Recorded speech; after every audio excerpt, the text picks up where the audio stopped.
அதற்கு மேலே இங்கே எடப்பாடி பழனிசாமி. நம்முடைய சின்னம் நின்றிருந்தால் அவரும் இன்றைக்கு போயிருப்பார். அதான் நடந்திருக்கும். இங்கே மரகதம் அவர்கள் சொல்லுகிற போது சொன்னார்கள், குதிரை பேரம் என்று சொன்னார்கள். கொள்ளை பேரம் நடைபெற்றுக் கொண்டிருக்கிறது.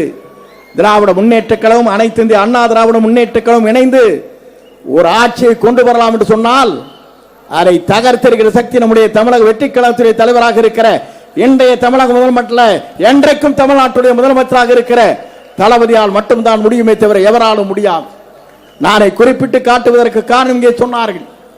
பல பேர் பேசுகிற போது சொன்னார்கள், அவருடைய ஆற்றலும் சிந்தனையும் தொலைநோக்கு பார்வையும் நான் பார்க்கின்ற போது இந்தியாவிலே எந்த தலைவருக்கும் இன்றைக்கு இல்லை என்ற வரலாற்றை படைக்கிற தலைவராக தமிழக வெற்றி கழகத்துறை தலைவர் தளபதி அவர் இன்றைக்கு விளங்கிக் கொண்டிருக்கிறார். நான் குறிப்பிடுவதற்கு காரணம், இங்கே பேசுகிற போது எல்லோரும் நினைத்தார்கள், இங்கே நின்று கொண்டிருக்கிற இளைஞர்களை நான் பார்க்கிறேன், உங்களுக்கு வயதை பார்க்கிறேன், எல்லோரும் இன்றைக்கு 20 வயதிலிருந்து 25 தாண்டுகிற இளைஞர்கள் இங்கே இருக்கிறீர்கள். அதைத்தான் காணுகிற போது மற்ற இளைஞர்களும் நான் பார்த்தேன், குழந்தைகளையும். 10 வயது குழந்தை எங்களுடைய தொகுதியிலே ஒருவர் இருந்தார்.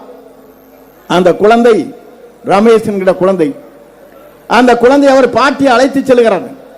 செல்லுகிற போது 8வது வார்டு கரட்டடிபாளையம் என்ற இடத்தில் அந்த பாட்டி இடத்திலே சொல்லுகிறார், விசில் சின்னத்திற்கு வாக்களிக்க வேண்டும். கையை பிடித்துக் கொண்டே ஓடுகிறான்.